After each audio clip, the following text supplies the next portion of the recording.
उत्तरकाशी की सिलक्यारा सुरंग में फंसे मजदूरों को बाहर निकालने में रोज कोई न कोई रुकावट सामने आ रही है। रेस्क्यू ऑपरेशन का आज बेशक 16वां दिन हो, लेकिन मजदूर अभी तक बाहर नहीं निकल पाए हैं। भारतीय सेना के कोर ऑफ इंजीनियर्स का एक इंजीनियर ग्रुप मद्रास सैपर्स की एक यूनिट भी रेस्क्यू ऑपरेशन में अब जुट गई है। ये जवान मैनुअल ड्रिलिंग के सहयोग करने के साथ साथ ऑगर मशीन के सॉफ्ट क्वार्टर अलग कर रहे हैं। ऑगर मशीन के हैरो ब्लेड को पूरी तरह से हालांकि बाहर काटकर निकाल लिया गया है।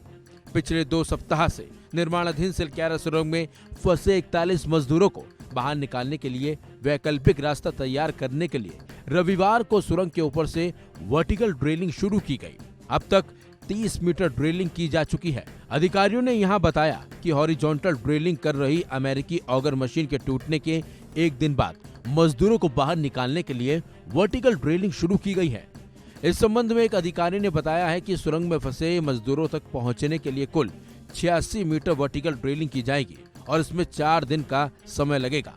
वहीं NHIDCL के प्रबंधक निदेशक महमूद अहमद ने सिलक्यारा में मीडिया को बताया है कि वर्टिकल ड्रिलिंग शुरू कर दी गई है और अब तक 30 मीटर ड्रिलिंग की जा चुकी है।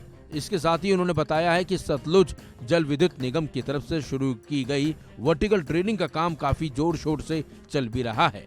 महमूद अहमद ने बताया है कि ये ड्रिलिंग अगर बिना किसी अड़चन के इसी तरह चलता रहा तो हम इसे 4 दिन में 30 नवंबर तक खत्म करने की उम्मीद कर सकते हैं। हॉरिजॉन्टल ड्रिलिंग कर रही ऑगर मशीन के ब्लेड शनिवार को आपको बता दें मलबे में फंस गए थे, जिससे बचाव अभियान में रुकावट आ गई थी।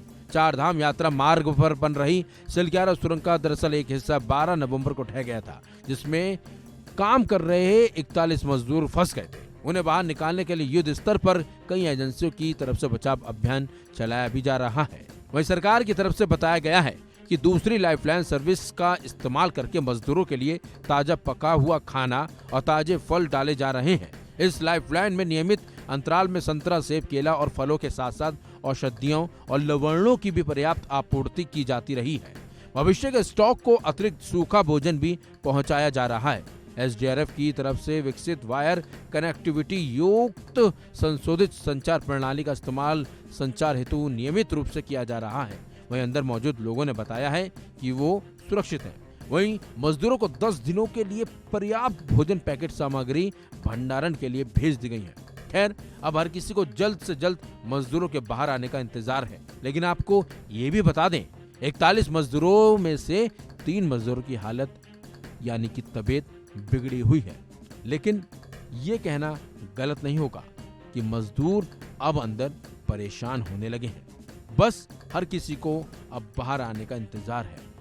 फिलहाल इस खबर में बस इतना ही। अपडेट्स के लिए बने रहिए वन इंडिया हिंदी के साथ।